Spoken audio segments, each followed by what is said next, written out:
ब्रजे वसंत नवनीत चौरा चौराग्रगण्य पुरुषं नमामि। अस्ति स्वस्तरुणी कराग्र विगला कल्पर प्रसूना प्लुता वस्तुत प्रस्तुत भेडुनादन हरि निर्माण व्याकुला त्रत्र त्रस्त निवेदनी विलसा गोपी सहस्रावृता हस्तानस्तन तापवर्गमखिलो दार किशोरामृता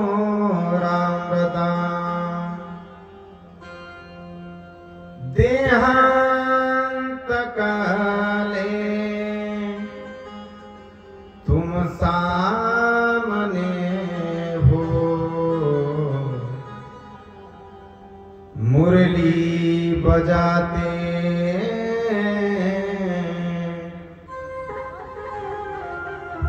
मन को लुभाते यही गीत गाते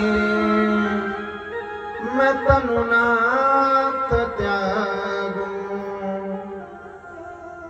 हे कृष्ण दामोदर माधवेति हे कृष्ण दामोदर माधवेति। प्रेम से बोलिए भागवत भगवान की, बद्री विशाल महाराज की, श्री राधा रानी सरकार की। अभी हम सभी ने मंगलाचरण किया। यह मंगलाचरण इसलिए किया जाता है कि सभी देवी देवताओं को आवाहित किया जाता है, उनको बुलाया जाता है और मंत्रार्थ द्वारा प्रसन्न करके उनका पूजन किया जाता है।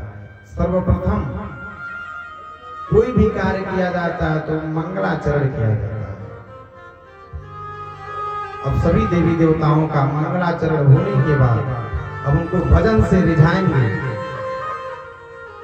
तो आप सभी लोग ताली सेवा करते हुए सभी भक्तगण भजन को संकीर्तन करेंगे। जय जय राधा रमण हरि बोल, जय जय राधा रमण हरि बोल, जय जय राधा रमण हरि बोल, जय जय राधा रमण हरि बोल, राधा रमण हरि बोल, जय जय राधा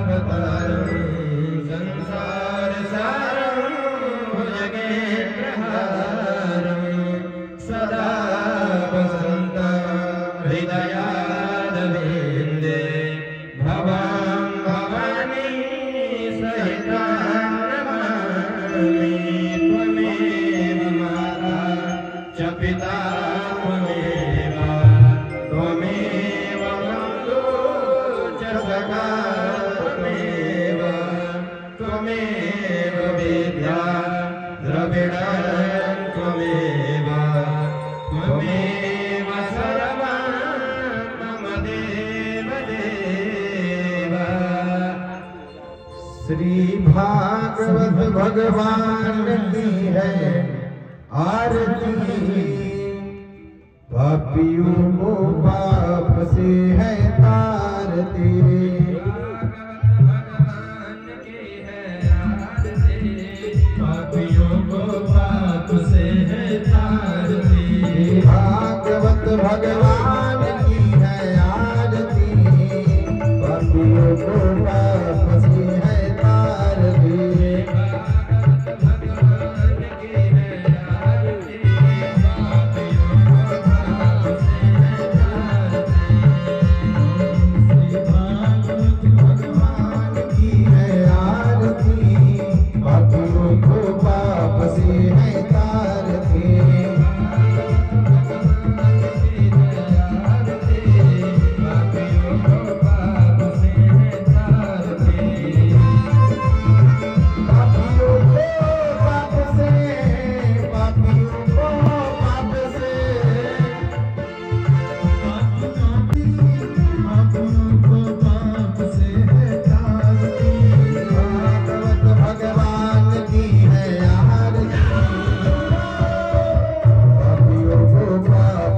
है आरती, भागवत भगवान की है आरती, पापियों को पाप से है तारती।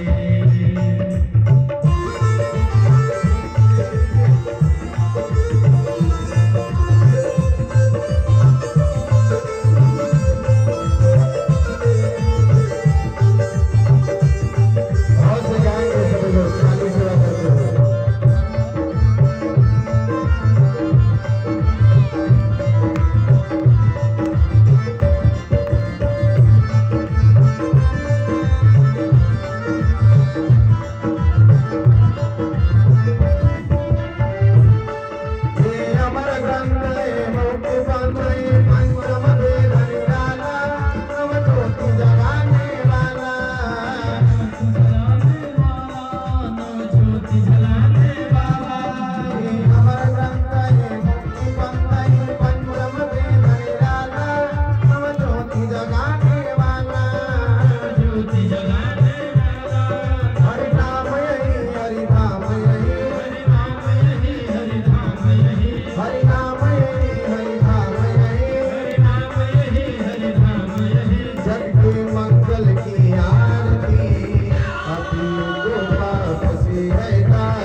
वृंदावन बिहारी लाल की, सावरी सरकार की।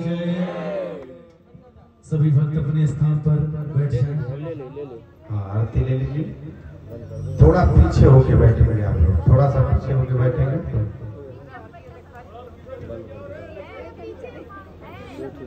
और जो भी भक्त एकदम पीछे बैठे हैं थोड़ा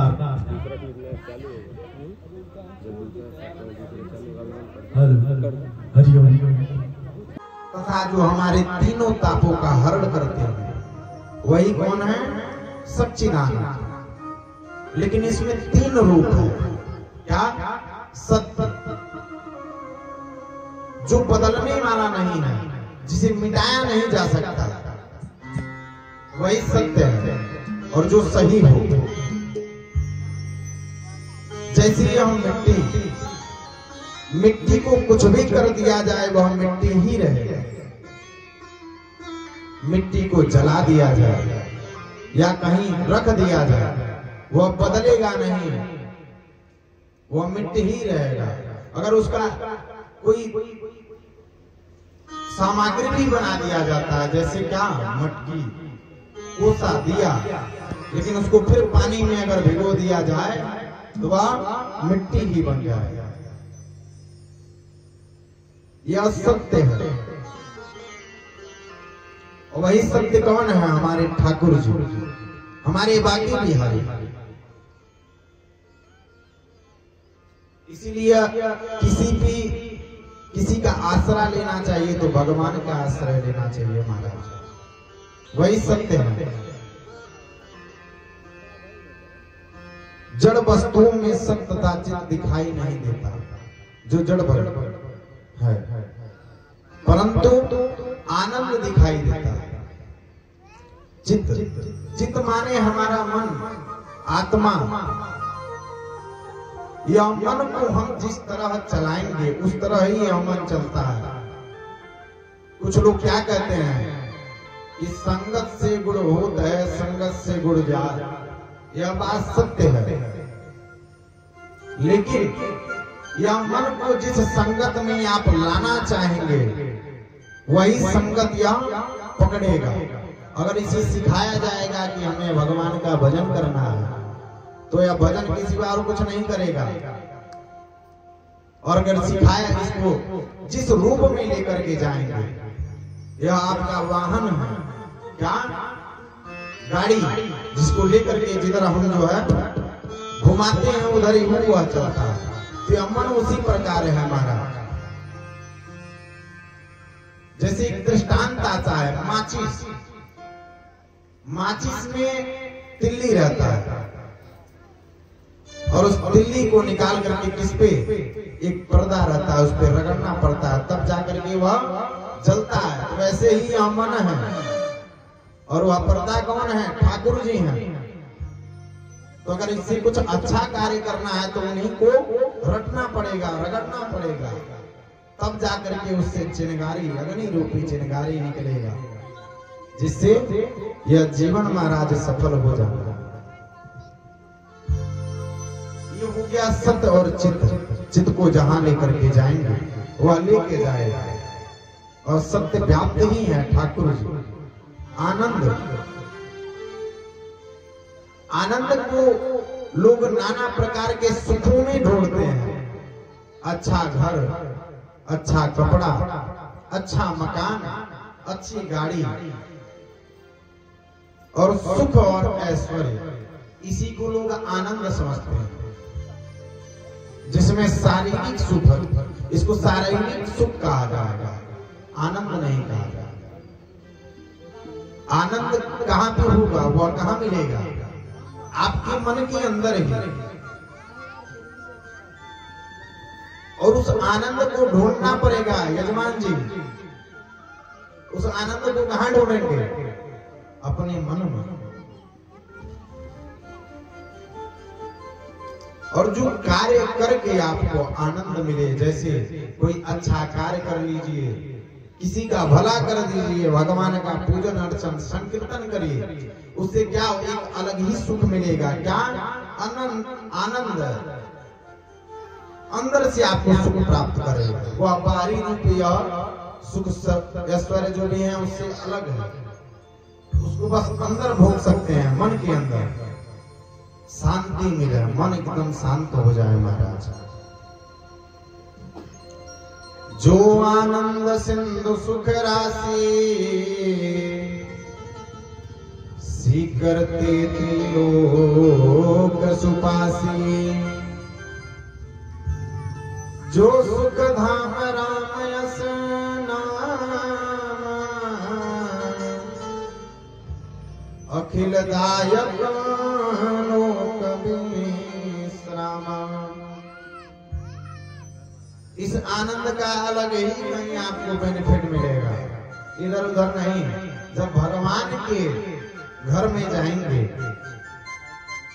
यह कपड़ा रूपी शरीर जब छोड़ करके आत्मा जब जाएगा तो उस आनंद का वहां पे फल दिखेगा, जो धन इस आनंद से कमा करके अर्जित कर लेगा। यहाँ के तो सुख धन जो भी है यहीं के रह जाने हमारा, जब तक यह जीवन है, यह शरीर क्या है, नश्वर है, कुछ क्षणों का। बताया गया ब्रह्मा जी के एक दिन में 12 इंद्रों का इंद्र मृत्यु हो जाता है, बदल जाते हैं। और हम सभी का तो उनका एक कुछ सेकेंड ही है हम लोग का जीवन, ब्रह्मा जी के सृष्टि में, उन्हीं के सृष्टि में हम सभी लोग हैं महाराज। बोलिए सच्चे दरबार की जय। बुरा किसी को मत कहो, खुद बुरा हो जाएगा। हे माटी का पुतला एक दिन माटी में मिल जाएगा। जय हो। हे संसार आवन जावन, ये सारे संसार को आवन जावन री, ऐसी करनी कर चलो सारी दुनिया गाएगी। बहुत सुंदर। मनुष्य जन्म अनमोल रे, इस मिट्टी में मत घोल रे। अब जो मिला है फिर ना मिलेगा, कभी नहीं कभी नहीं कभी नहीं। अब जो मिला है फिर ना मिलेगा, कभी नहीं कभी नहीं कभी नहीं। मनुष्य जन्म अनमोल रे, इस मिट्टी में मत घोल रे। अब जो मिला है फिर ना मिलेगा, कभी नहीं कभी नहीं कभी नहीं। मनुष्य जन्म अनमोल रे, इस मिट्टी में मत घोल रे। अब जो मिला है फिर ना मिलेगा, कभी नहीं कभी नहीं कभी नहीं।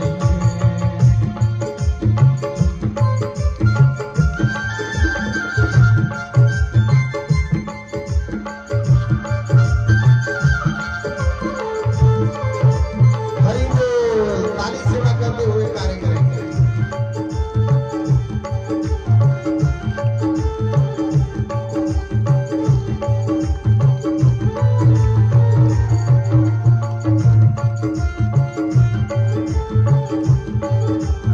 बोलिए बाकी बिहारी सरकार की।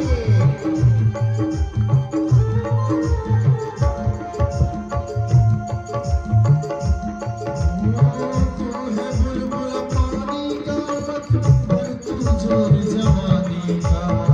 तू है बुलबुल पानी का मत पर तू जोर जवानी का। संभल संभल कर चल रे बंदे, पता नहीं जिंदगानी का। संभल संभल के चल रे बंदे, पता नहीं जिंदगानी का। मीठी बानी बोल रे, मिल मिल के तू बोल रे। मीठी बानी बोल रे, मिल मिल के तू बोल रे। अब जो मिला है फिर ना मिलेगा, कभी नहीं कभी नहीं कभी नहीं।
के गाया कर रे सांस मेरे बैठ के प्रभु का ध्यान लगाया कर रे सांस मेरे बैठ के प्रभु का ध्यान लगाया कर रे लगता नहीं कुछ मोल रे लगता नहीं कुछ मोल रे प्रभु का नाम मोल रे अब जो मिला है फिर न मिलेगा कभी नहीं कभी नहीं उस जन्म में मोल रे मत बोल रे अब जो मिला है फिर न मिलेगा कभी नहीं कभी नहीं अब जो मिला है फिर न मिलेगा कभी नहीं कभी नहीं उस जन्म में बोल रे से नहीं मत बोल रे अब जो मिला है फिर न मिलेगा कभी नहीं कभी नहीं प्रेम से बोले वृंदावन बिहारी लाल की, सावरी सरकार की।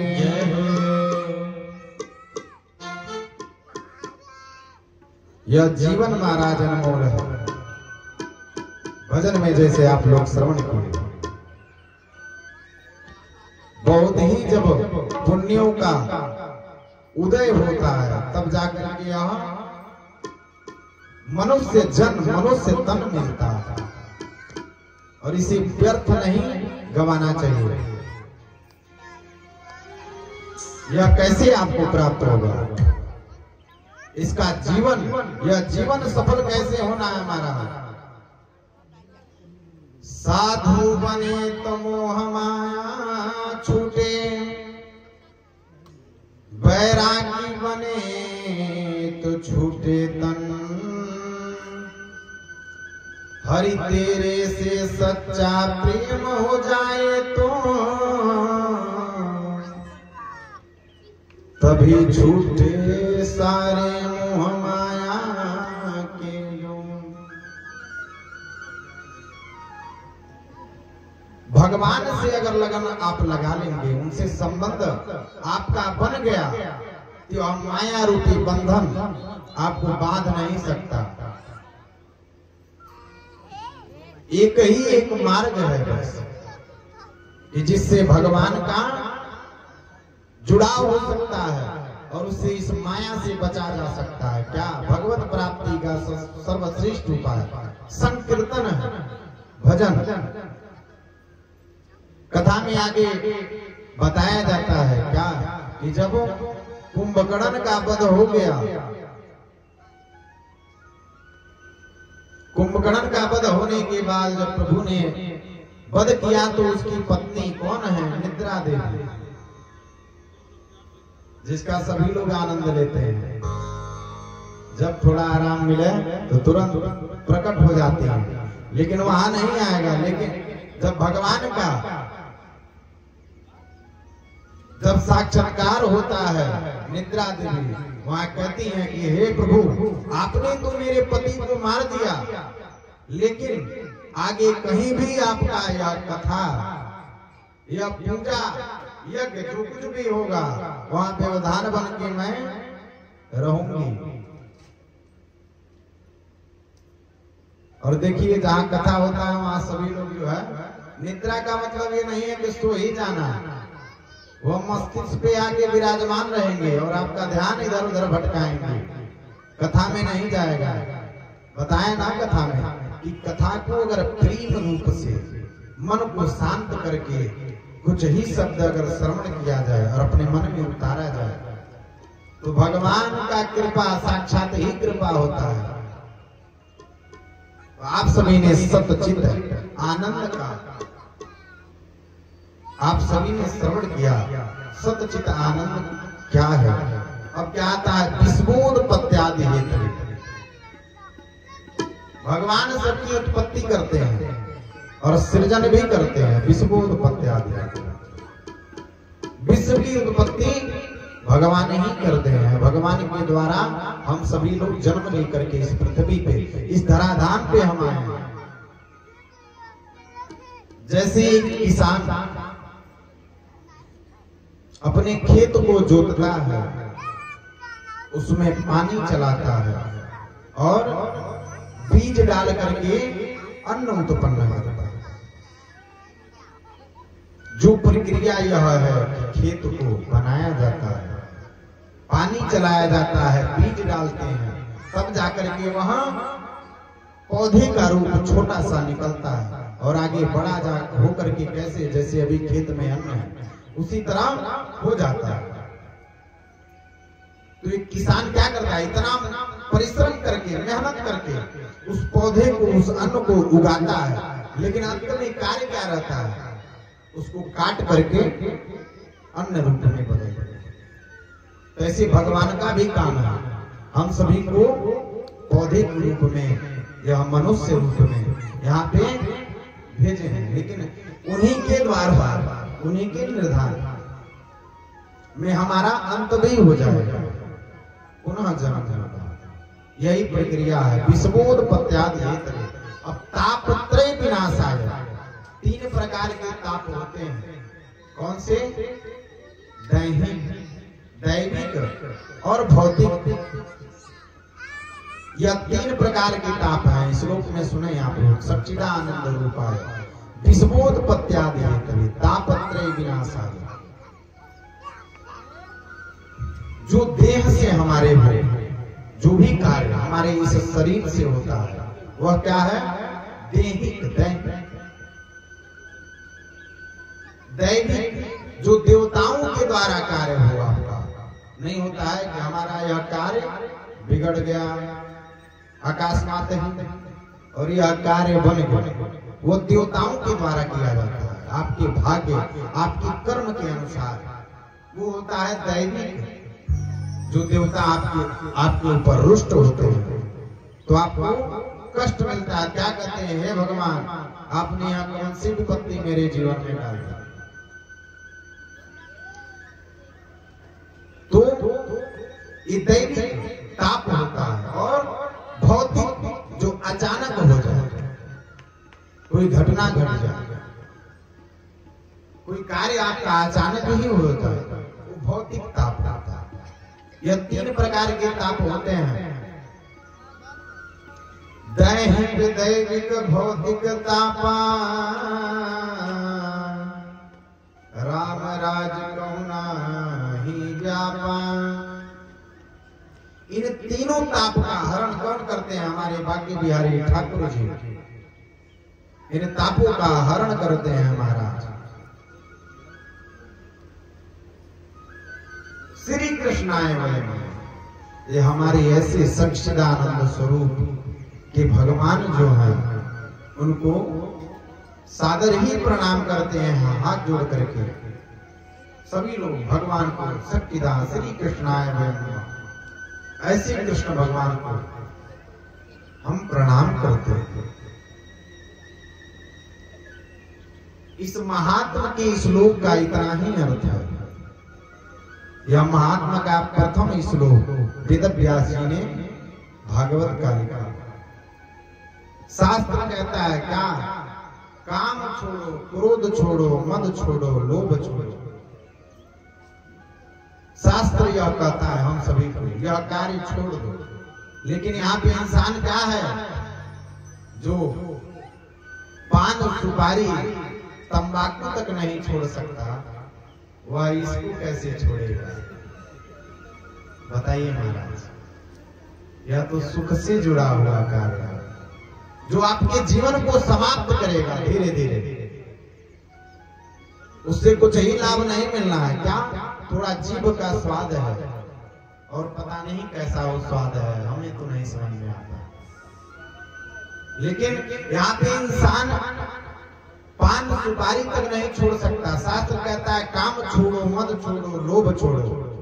लेकिन यहाँ पे लोग क्या कहते हैं, जो संत हैं, कि जो इंसान पान सुपारी नहीं छोड़ सकता वह यह सब कैसे छोड़ेगा महाराज?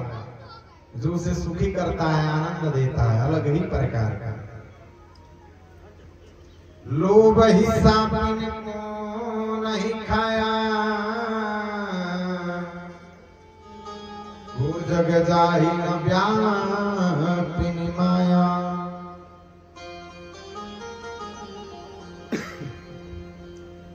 तो तो यह शरीर को नुकसान करने वाला कार्य कभी नहीं करना चाहिए, कोशिश करना चाहिए। जो किसी को है वो एक बैग नहीं छोड़ सकता, लेकिन धीरे धीरे उस पर कार्य किया जाएगा तो उससे छूट जाएगा, वो आपके ही मन में है।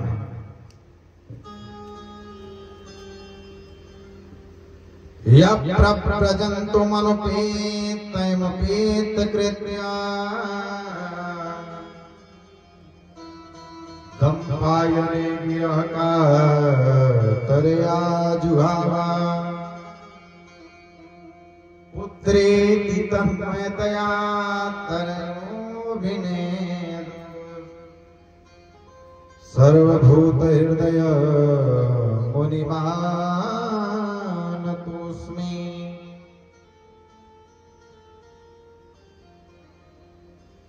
भगवान के द्वारा जब सुखदेव जी का जन्म होता है, सुखदेव जी जन्म ही लेते क्या करते हैं, अपना पुस्तक जो कुछ भी समझ में आता है उसे उठाते हैं और कहा विरह का तरह आज बाबा जंगल की तरफ विरह की तरह चले जाते हैं।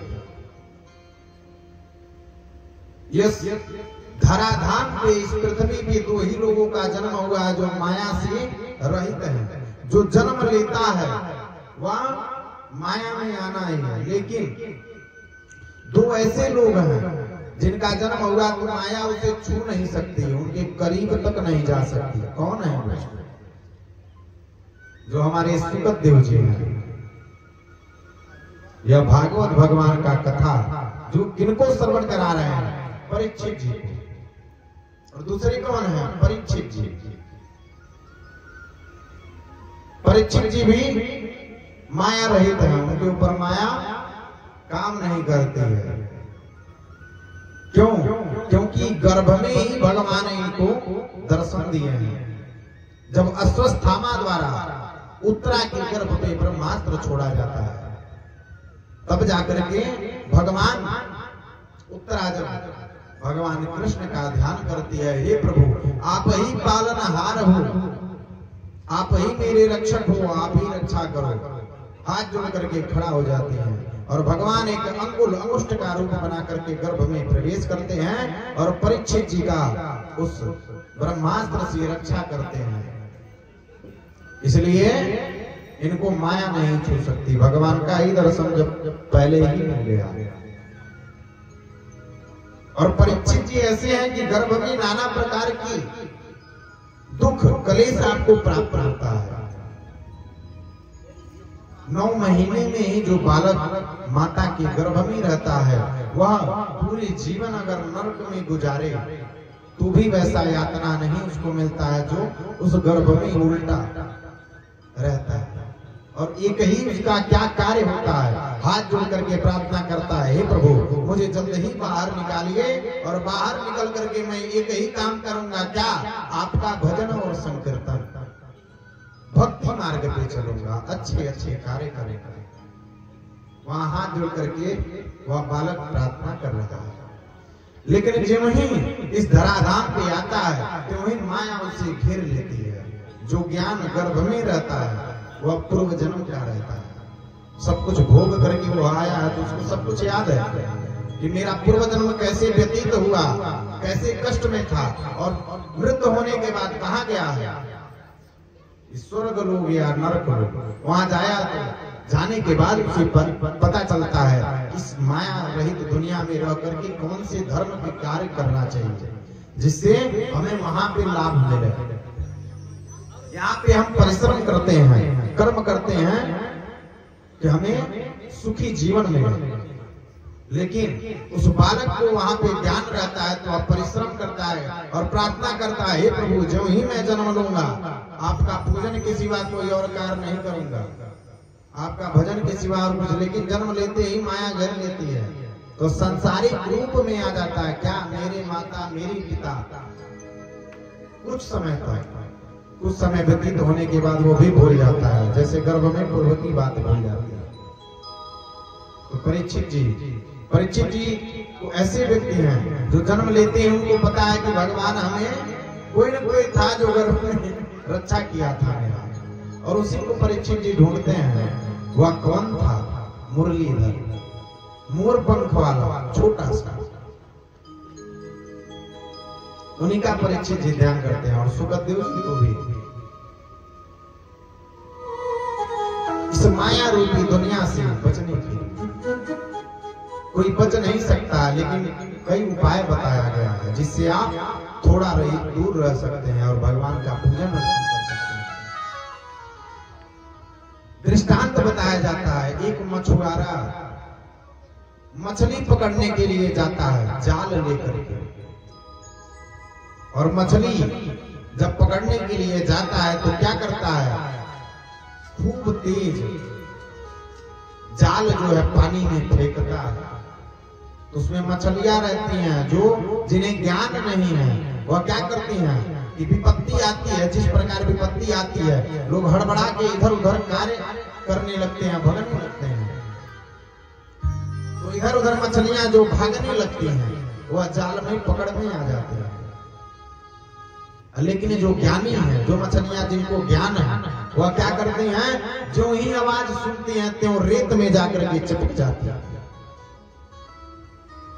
और जो रेत में जाकर के दब जाती हैं उन्हें कोई भी जाल पकड़ नहीं सकता। वह रेत कौन है? हमारे ठाकुर जी। और इस माया रूपी चक्रव्यूह से अगर बचना है तो आपको कहां जाना चाहिए? रेत रूपी भजन संकीर्तन में लगे रहना चाहिए। तो कार्य तो गलती सबसे होती है महाराज। माया में भुलाई बड़ा तोता हो, खोता छोड़ के जाए के परी, सगरी स्वार्थ खातिर नीमन बाउर होता, सगरी स्वार्थ खातिर नीमन बाउर होता हो, खोता छोड़ के जाए के परी, काहे माया में भुलाए बड़ा तोता हो, खोता छोड़ के जाए के परी, माया में भुलाए बड़ा तोता हो, खोता छोड़ के जाए के परी, सगरी स्वार्थ खातिर नीमन बाउर होता हो, खातिर नीमन बाउर होता हो, खोता छोड़ के जाए के परी, माया में भुलाए बड़ा तोता हो, खोता छोड़ के जाए के परी।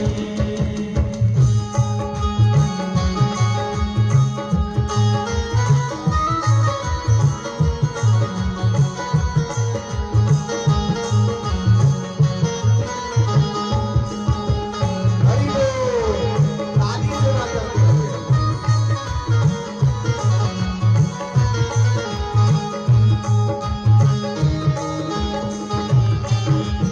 बाके बिहारी सरकार की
सेवा करने का लाभ है, हस्तरेखाएं बदल जाती हैं।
वृंदावन बिहारी लाल की, सावरी सरकार की, बद्री विशाल भगवान की, सुखदेव जी महाराज की। देखिए सुखदेव जी आ गए। अब इन्हीं की वंदना हम सभी लोग के यप प्रव्रजन्तु मनुते। और सुखदेव जी पधार भी थे। नियत अगर अच्छी हो तो भक्ति सच्ची होती है। यह नियम अगर अच्छी हो तो भक्ति सच्ची होती है। भगवान हर हृदय में है, घरों में रखने की जरूरत नहीं होती। सबके हृदय में ठाकुर जी विराजमान है, बस उन्हें ढूंढना है महाराज, उन्हें बाहर निकालना है।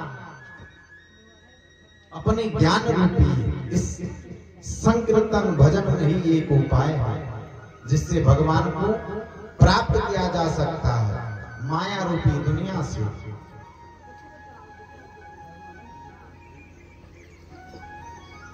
एक समय की बात था कि जंगल में एक बूढ़ी माता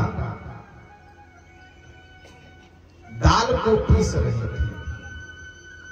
पहले के लोगों के घर में चक्की होता था, 2 पलरे का। अभी भी गांव में लोग रखते हैं। अभी तो मशीन नाना प्रकार के आ गए हैं, तो यह सब कार्य बंद हो गया। लेकिन पूर्व में जो था, हमारा प्रथा जो था, उसमें ये 2 चक्की रहती थी जिसके बीच में जगह रहता था। उसमें दाल जो कुछ भी पीसना रहता है वह माताएं पीसती थी। तो वही बूढ़ी माता वह चक्की चला रही है और वहां से कौन गुजर रहे हैं? कबीरदास जी गुजर रहे हैं। और जब बूढ़ी माता को देखते हैं तो वहीं पे ठहर जाते हैं, रुक जाते हैं। चलती चाकी देख कर दिया कबीरा रोए,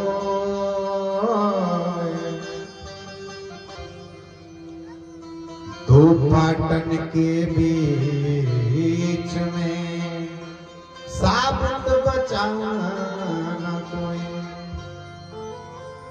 कबीरदास जी उस चक्की को देख करके अश्रुपात करने लगे, रोने लगे।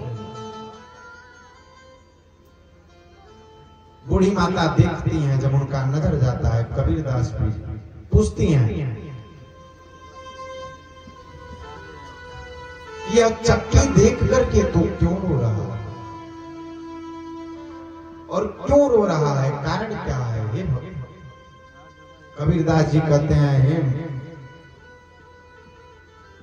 इस चाकी को मैं चाकी रूप में नहीं देख रहा, यह दो है ना, एक आसमान रूपी पल रहा है और एक पृथ्वी रूपी पल रहा है, और जिसमें यह अन्न है, वह अन्न कौन है? हम सभी लोग। और इस दोनों पलरों के बीच में हम लोग पिसे जा रहे हैं, मृत्यु जन्म, इसके चक्कर में। यही देख करके हे माता मुझे रोना आ गया। यजमान जी समझ रहे हैं? नहीं समझ में आएगा तो पूछ लीजिएगा। तो कबीरदास जी रोने लगे। उसके बाद बूढ़ी माता के पूछने के बाद बताते हैं, बूढ़ी माता कहती हैं, क्या चक्की चले तो चलन दे, तुझको क्यों रोना है, और लगा रहा तू कील से बाल न बांका हुए। हे कबीरदास जी, यह चक्की चलने दीजिए, तो चल रही है तो चलने दीजिए, क्या आप क्यों रो रहे हैं? डर, यह तो भगवान का बनाया हुआ सृष्टि है, इसका कार्य ही है चलना। लेकिन यह चाकी चल रही है तो एक इसमें कील भी तो है, दोनों को जो बांधा हुआ है, दोनों को एकत्रित किया हुआ है। और आप लोग देखते होंगे कि जो अन्न कील के बीचों बीच जाकर के फंस जाता है, वह कितना भी चक्की चलाइए उसका बाल तक नहीं बांका होता। तो यह कील को, अगर इस दो पलरों को पृथ्वी और आसमान का आपको लग रहा है, तो इस कील को परमात्मा रूपी कील माने। यह कौन है? यह कील परमात्मा रूपी हमारे ठाकुर जी। इनके चरण से लग जाइए, आपका बाल तक नहीं बांका होगा। प्रभु के भजन कीर्तन में लगे रहिए महाराज। इसलिए भगवान को कभी भी नकारना नहीं चाहिए। बहुत सारे लोग तो नास्तिक रूप में देखने को मिलते हैं। कुछ लोगों के जीवन में अगर बहुत ज्यादा कष्ट आ गया तो लोग कहते हैं, क्या भगवान नहीं होते हैं? यह भगवान कौन है? और जब है भी तो मेरे प्रिय नहीं है, ऐसा कहते हैं। ऐसा कुछ नहीं। आपके जीवन में जो कुछ भी घटित होता है वह कुछ ना कुछ कारण है। हो सकता है वह बहुत बड़ा होने वाला था, छोटे में हो गया। कभी भी व्यर्थ क्या नहीं सोचना चाहिए। यह जीवन मिला है तो मृत्यु और जन्म, अगर दुख ना मिले आपको तो आप इस जीवन का महत्व ही नहीं समझ पाएंगे। इसका मतलब क्या है? आपके जीवन में अगर दुख है तो आप सुख को भी समझ पाएंगे। अगर सुख ही सुख है तो आपको सुख का भी आनंद नहीं मिलेगा। और जिन्हें दुख मिलता है वह भगवान के बहुत करीब रहते हैं। भगवान का एक संकेत है कि हम तुम्हारे साथ हैं। प्रेम से बोलिए जय श्री राधे। इसलिए कभी भी जीवन में अगर आपके दुख है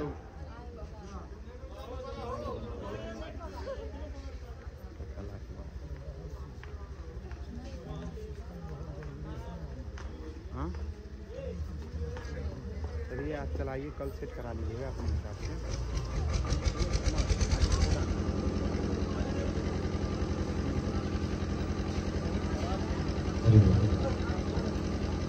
तो दुख से कभी भी घबराना नहीं चाहिए। जब भगवान पांडवों को महाभारत का युद्ध जिता करके द्वारिका वापस जाते हैं, तुम अपनी बुआ से कहते हैं, कौन है उनकी बुआ? कुंती मैया।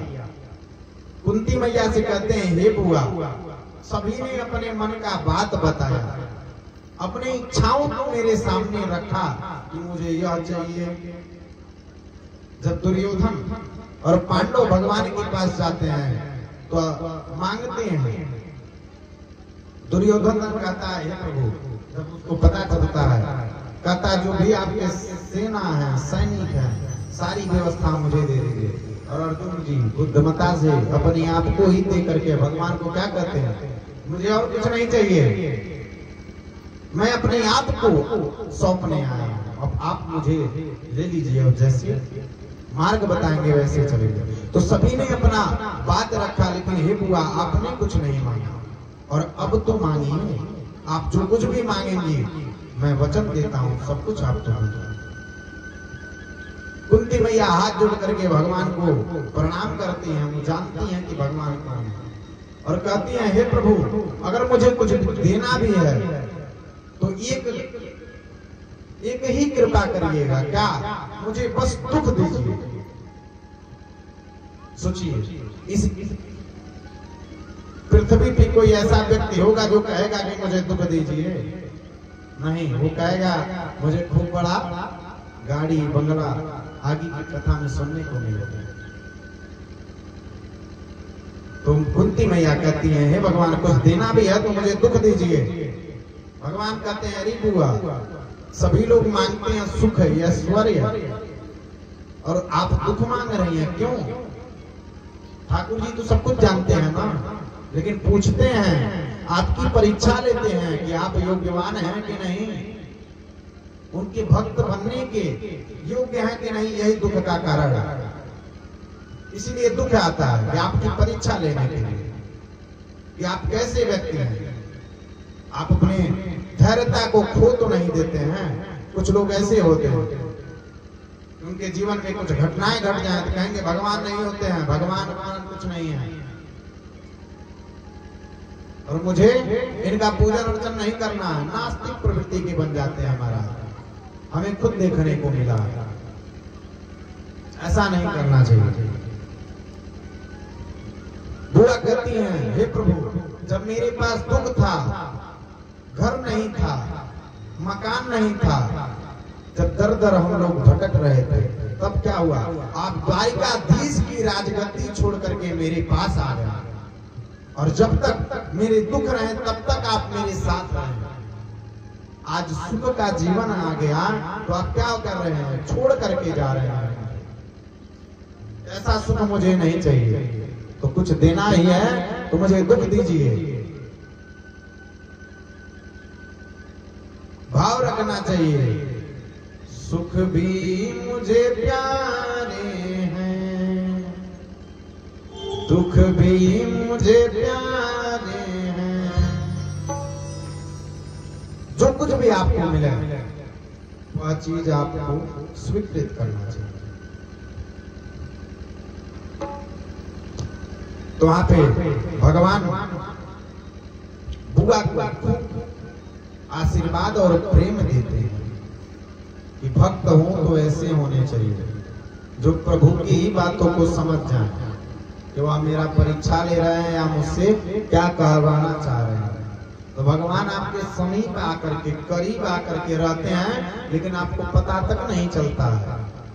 ठाकुर जी की बड़ी लीला है महाराज, इसको समझने के लिए थोड़ा सा आपको सरल होना पड़ेगा, भक्ति भाव को अपनाना पड़ेगा, दुखों को एकदम गले लगाना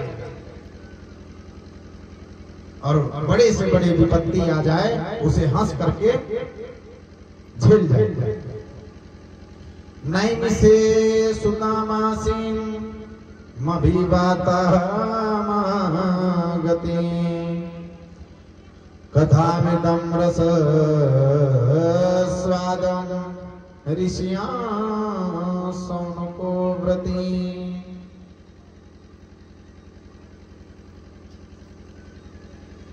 जब 88,000 ऋषि मुनि बैठे हुए हैं, 88,000 ऋषि मुनि कौन है, जो अपना सब कुछ त्याग करके बस मनुष्यों को कल्याण के लिए क्या करते हैं, तपस्या करते हैं, भजन करते हैं, पूजन करते हैं।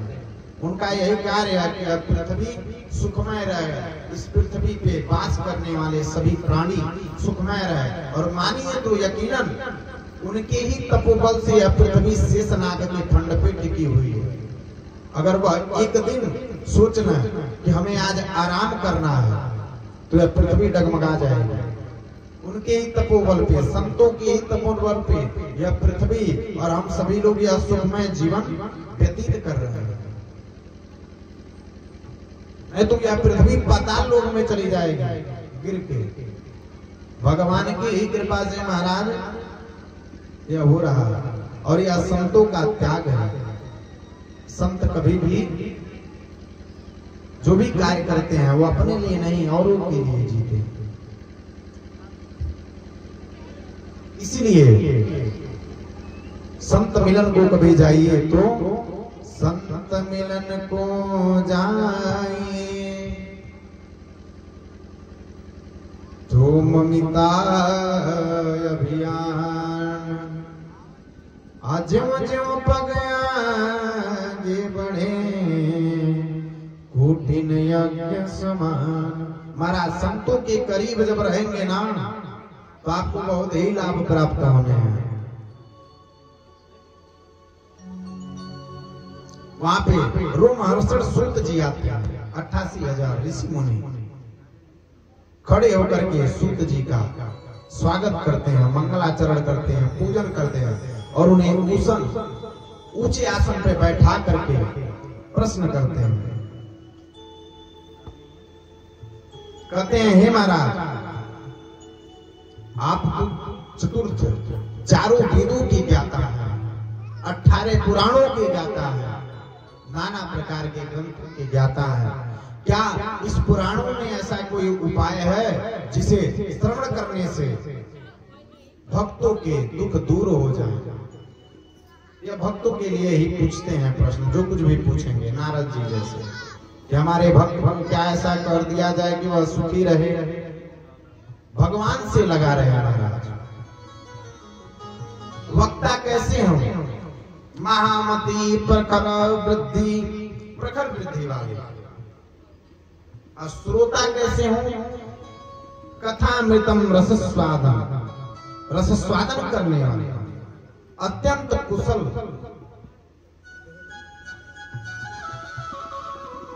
नैमिषारण्य के पावन भूमि में जो साधकों को सिद्धि का दान देने वाले, जहां पूर्व काल में मनु महाराज और उनकी धर्मपत्नी शतरूपा, यही हमारे वंशज हैं। मनु महाराज और शतरूपा से यह सृष्टि सृजन हुआ, इन्हीं से सभी लोग उत्पन्न हुए। बाकी सभी लोग अलग अलग विस्तृत हुए। इन्होंने 23,000 वर्ष कठोर साधना करी थी नैमिष क्षेत्र में। नैमिष तीर्थ की महिमा गाते हुए गोस्वामी तुलसीदास जी महाराज ने लिखा, क्या? तीर्थ बरा नैमिष विख्याता, अति पुनीत साधक सिद्धिदाता, बसैता मुनि सिद्धि समाजा, हरसि चलऊ मन राजा। जहां मुनियों और सिद्धियों का समाज बसता है, ऐसी पावन भूमि में कथामृत रसस्वादन में अत्यंत कुशल। और सौनक जी ने महामती सूत जी से प्रश्न किया, क्या? अज्ञान ध्वंत विध्वंस कोटि सूर्य समप्रभ, सुताख्या ही कथा सारम मम करुणा रसायनम। सौनक जी सर्वप्रथम सूत जी महाराज से प्रशंसा करा। हे सूत जी, प्रश्न करते हैं, हे सूत जी महाराज, हमें समस्त कथाओं का सार सुनाइए। जितने भी कथा हैं उनके सार सुनाइए। कथा सारम अस्या अख्या। फिर कहते हैं, विवेकम कथम वर्धते, विवेक की की वृद्धि कैसे होती है यह मुझे बताइए। वैष्णव जन माया मोह, मोह माया का पुत्र कौन है और इसे कैसे बचे? घोर कलयुग में असुरी स्वभाव का प्राप्त कर चुके मनुष्य की शुद्धि कैसे की जाए? इस कलयुग में मनुष्य असुरों की पदवी ले लिए हैं। जो असुर का कार्य है, राक्षस का कार्य है, वह मनुष्य लोग कर रहे हैं। नाना प्रकार की यातनाएं, लोगों को कष्ट देना, मदिरा, क्या क्या नाम लिया जाए इस मंच से, जिसको नाम लेकर के भी पाप को प्राप्त करते हैं। ऐसे ऐसे कार्य मनुष्य करते हैं, तो उस मनुष्य को कैसे शुद्ध किया जाए, ये प्रश्न पूछते हैं। कृष्णा प्राप्ति कर्म शाश्वत साधन, श्री कृष्ण की प्राप्ति का शाश्वत साधन क्या है? हे महाराज बताइए। विशेष प्रश्न पूछने के पहले सोमक जी प्रशंसा और प्रश्न पूछते हैं और प्रशंसा भी करते हैं कि हे सूत जी महाराज, चिंतामणि लोक सुख परीक्षित, यदि हमारे पास चिंतामणि हो तो वह हमें लौकिक सुख ही प्रदान कर सकती है, और शुद्र स्वर्गदाम परीक्षित, यदि हमें कल वृक्ष भी मिल जाए तो हमें ज्यादा से ज्यादा स्वर्ग की संपत्ति दे सकती है। किंतु समर्थ सद्गुरु या चाहे तो योगी दुर्लभ वैकुंठ परीक्षित, योगियों को भी परम दुर्लभ वैकुंठ प्राप्त करा सकते हैं। चिंतामणि आपको मिल जाए तो लोगों का सुख आपको प्राप्त होगा। कल्प वृक्ष अगर मिल जाए तो आप स्वर्ग की जितनी संपत्ति है उसे प्राप्त कर सकते हैं। और किसी गुरु का कृपा हो जाए तो आप अच्छे मार्ग पे चल करके प्राप्ति कर सकते हैं। चिंतामणि क्या है? वह पृथ्वी की संपत्ति है और कल्प वृक्ष स्वर्ग की संपत्ति है। किंतु गुरु वैकुंठ की संपत्ति है, प्रदान कर सकते हैं, सारा ज्ञान आपको दे सकते हैं। महाराज सूत जी, आपके प्रश्न से जगत का मंगल होगा। 88,000 महर्षि और सौनक जी से कहते हैं, हे महाराज, आपने तो बहुत ही सुंदर प्रश्न किया है और इन प्रश्नों से मनुष्यों का कल्याण ही होना है। काल रूपी सर्प के सुख मुख का ग्रास होने के कारण उत्पन्न भय का नाश करने के लिए ही श्री सुखदेव जी महाराज ने श्रीमद् भागवत शास्त्र का प्रवचन किया था। यही उपाय है। इस भागवत को श्रवण करने से ही इस काल रूपी मुखग्रास से बच सकते हैं हम सभी भक्त। काल व्याल मुखाग्रासा त्रासा निर्वाण सहेतवे, श्रीमद् भागवतम शास्त्रम कलौकीरेण भासितम। यदि जन्मांतर में पुण्य भवेत ला भागवत लभेत, जब जीवों के कई जन्मों के पुण्य उदय होते हैं तब उन्हें श्रीमद् भागवत सुनने को प्राप्त होता है। सूत जी परीक्षित जी, जो सूत जी के द्वारा सौनक आदि ऋषियों का भागवत जी का संक्षिप्त महात्मा सुनाने को कहते हैं, वही सूत जी परीक्षित जी कथा वक्तु संभ्यम सिद्धनम न्याय साधु कुंभम घृत देवा शास्त्र समागम। जब श्री सुखदेव जी परीक्षित जी श्रीमद् भागवत की कथा सुना रहे हैं तब सब देवता अमृत कलश लेकर के वहां पर आते हैं।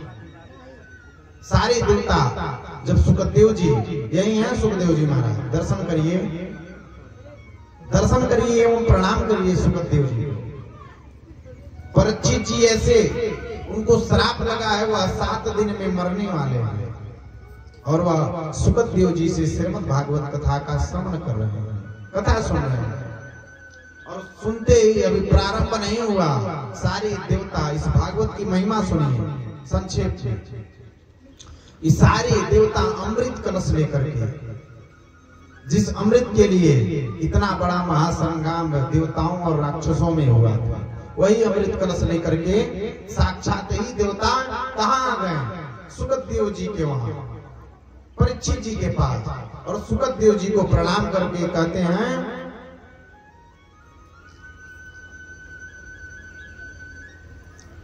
क्व सुधा क्व कथा लोके क्वा काच क्व महिमा ब्रह्मारातो विचरेव तदा देवा जानमः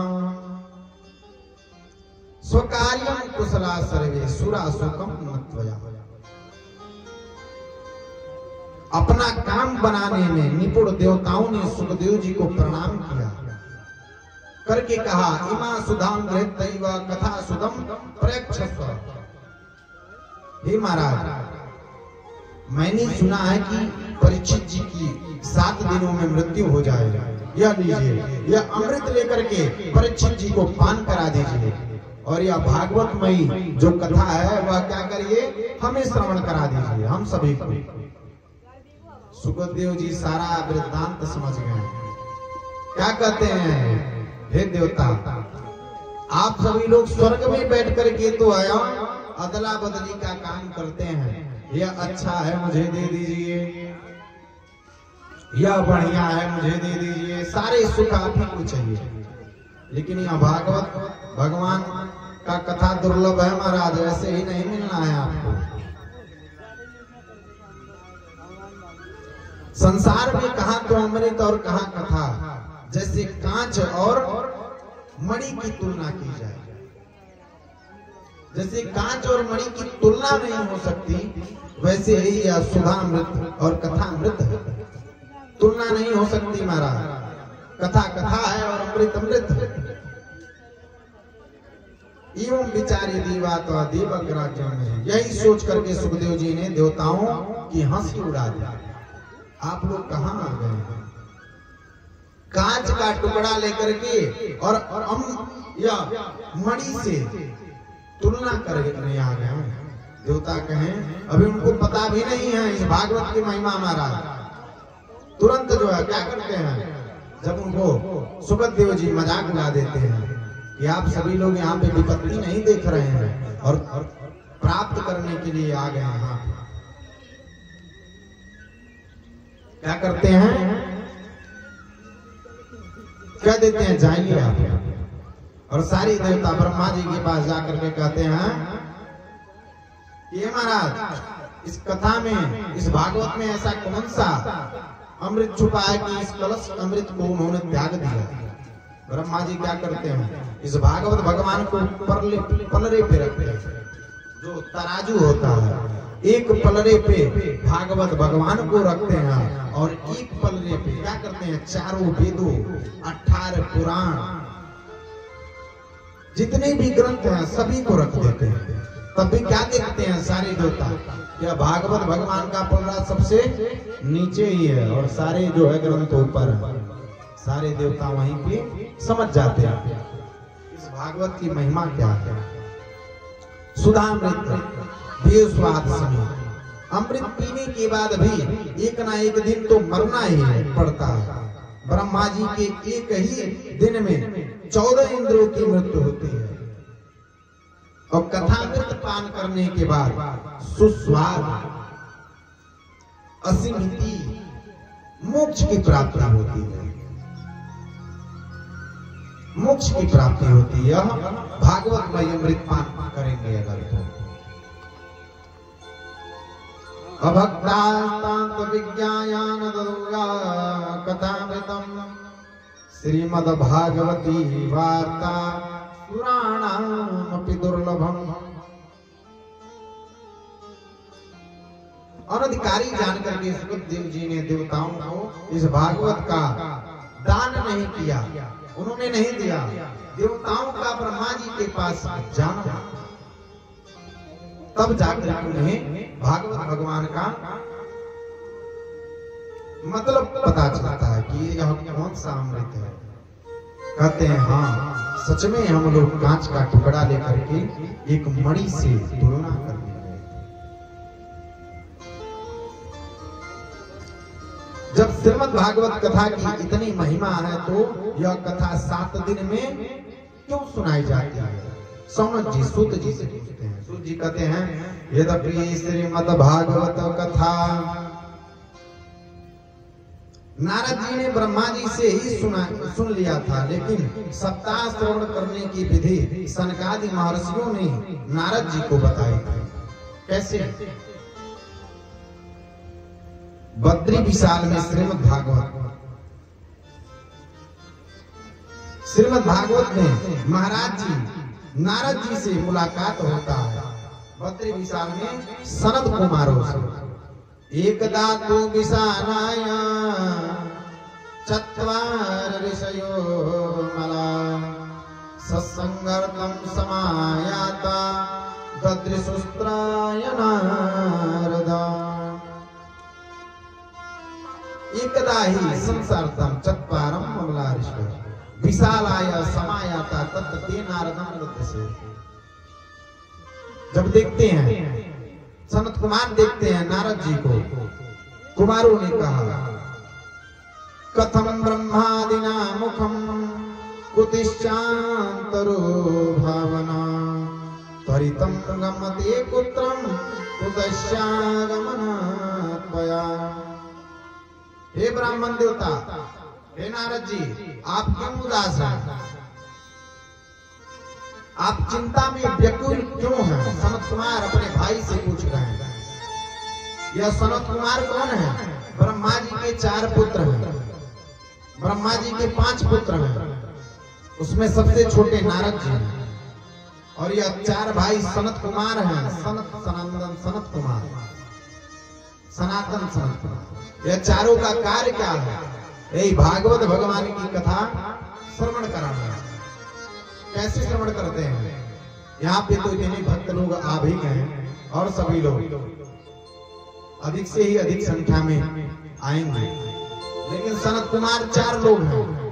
वो क्या करते हैं? या पृथ्वी के कल्याण के लिए सत्संग करते हैं, भागवत कथा करते हैं।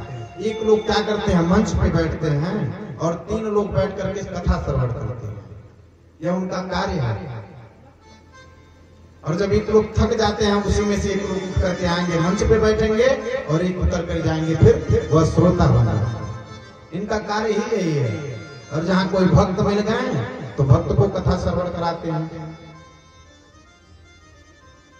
ऐसे ही तो जब अपने भाई को देखते हैं कि यह चिंता परेशान है।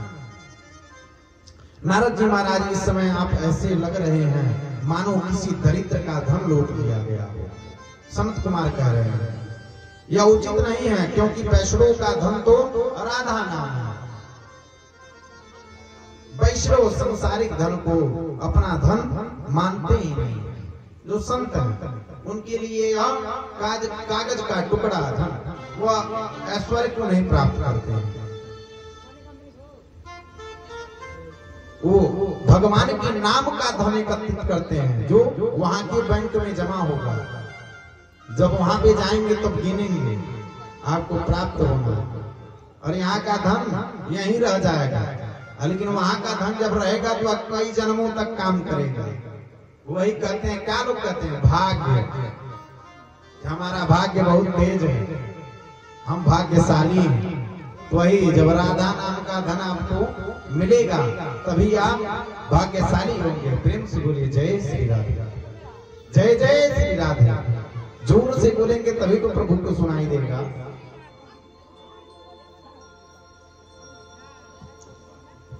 हमारो धन राधा श्री राधा श्री राधा।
प्रेम से बोली वृंदावन बिहारी लाल की, सावरी सरकार की, राधा रानी सरकार की।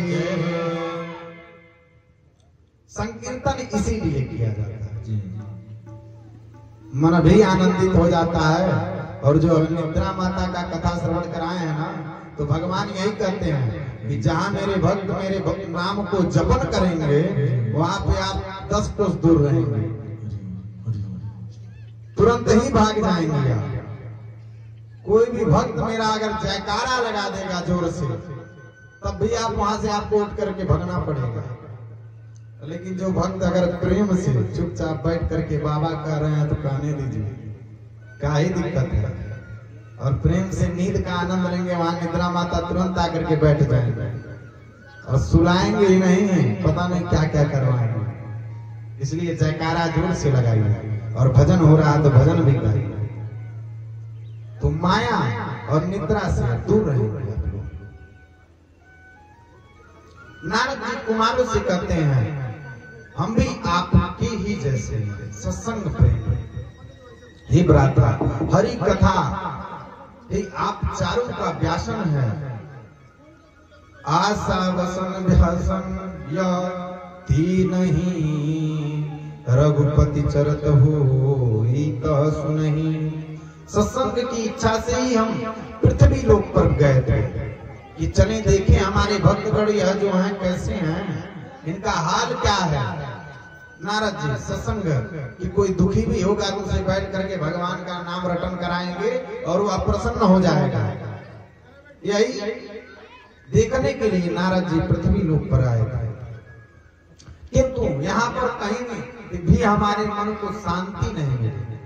जहां भी गए वहां पे देख रहे हैं नाना प्रकार का कलेश, दुख, पुष्कर, प्रयाग, काशी, गोदावरी, हरिद्वार, श्रीरंग, सेतु बंध, कहीं भी शांति नहीं मिली। जहां गए वहां भी नाना प्रकार का दुख, कलेश, यही सब देखने को मिला।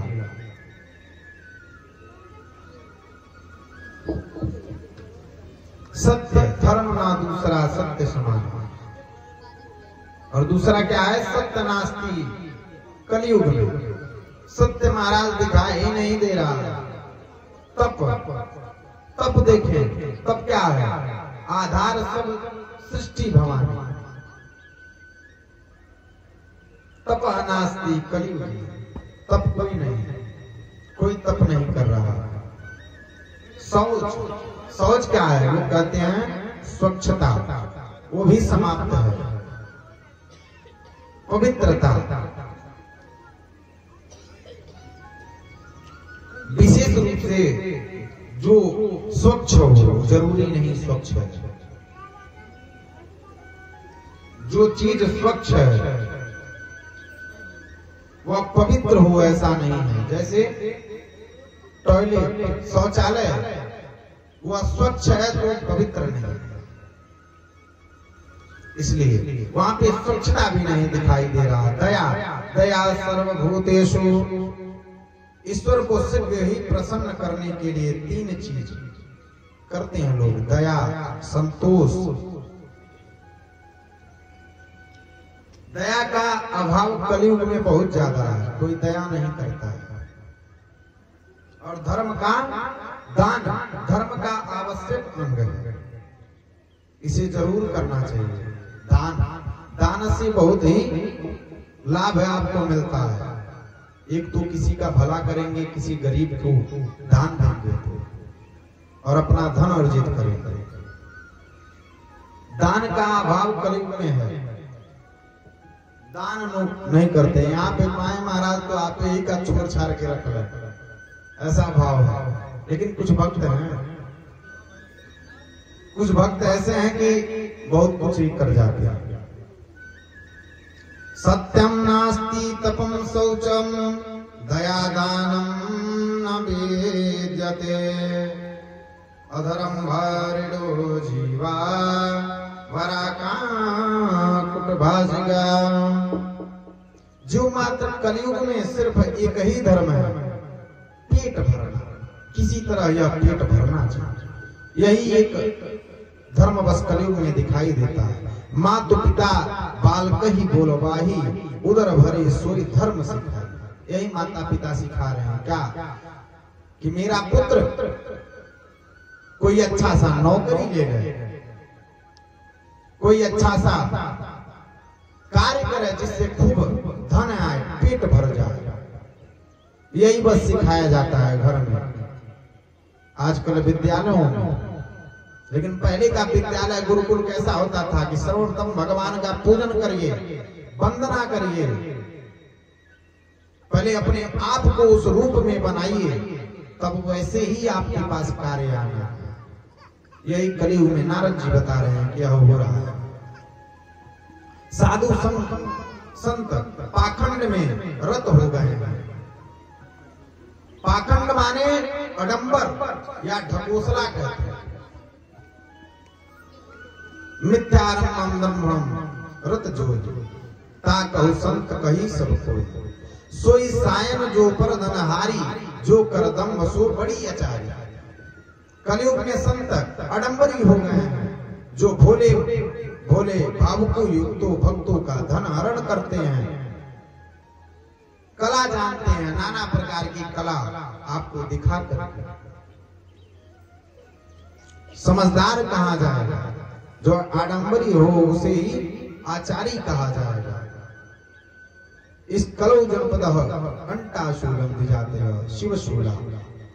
इस कलयुग में लोग बाजारों में अन्न बेच रहे हैं, ब्राह्मण वेद बेच रहे हैं और स्त्रियां वेश्यावृत्ति से अपना निर्वाह कर रहे हैं। नारद जी देख करके सनत कुमारों को बताते हैं। नारद जी इस प्रकार कलयुग के दोष देखता हुआ मैं भगवान की क्रीड़ा स्थल कहां पहुंच गए? श्री धाम वृंदावन में, जहां पे भगवान अपने नाना प्रकार के लीलाओं को क्रीड़ा रूप में दर्शन कराएंगे। आगे आप सभी लोगों को सुनने को और देखने को भी मिलेगा। पहुंच गए वहां, मैंने देखा एक युवती स्त्री के पास दो वृद्ध पड़े हुए थे। युवती कहती है, जब नारद जी को देख करके कहती है, भो भो साधो क्षणम तिष्ठम मचिंतामपि नाशया, दर्शनम तव लोकस्य सर्वतांगरम परम। हे साधु, थोड़े समय के लिए रुक जाइए और मेरी व्यथा सुनिए, मेरे ऊपर कृपा करिए हे संत। वो युवती कह रही है। नारद जी कहते हैं, तुम कम असी, तुम कौन हो? इमौ को, या दोनों तुम्हारे कौन है? नारद जी उस युवती से पूछते हैं। युवती कहती है, इमा पालोचनम नार्या, या कमल नयनी देवियां कौन है? कुछ युवती देवियां पंखा कर रहे हैं और वह युवती क्या अपनी गोद में दो बालकों को रख करके भजन कर रही हैं और कुछ युवतियां पंखा कर रही हैं। नारद जी पूछ रहे हैं, या तुम कौन हो? या दोनों बालक कौन है? या युवतियां कौन है? और वह युवती कौन है? भक्ति देवी, साक्षात ही भक्ति देवी है, जो वहां पे वृंदावन में कहती हैं अहम भक्ति रीति ख्याता इमयी में तनयो मतौ, ज्ञान वैराग्य न मानो, काल योगे नजर जरो। मेरा नाम भक्ति है, यह दोनों मेरे पुत्र हैं। कौन है? ज्ञान और वैराग्य। जिसको भक्ति प्राप्त हो जाती है उसे ज्ञान वैराग्य हो ही जाते हैं। जिसे ज्ञान होगा उसे वैराग्य भी होगा। वैराग्य जो संसारिक सुखों से बताया ना, उससे कोई मतलब नहीं रहेगा, वह वैरागी है। वह बस एक ही धन भगवान का, और जो भगवान का अर्चन कर ले, पूजन कर ले, उसे सब कुछ वैसे ही प्राप्त होने। लेकिन सर्वप्रथम आपको त्यागी बनना पड़ेगा। त्यागी बनेंगे तो यह संसारिक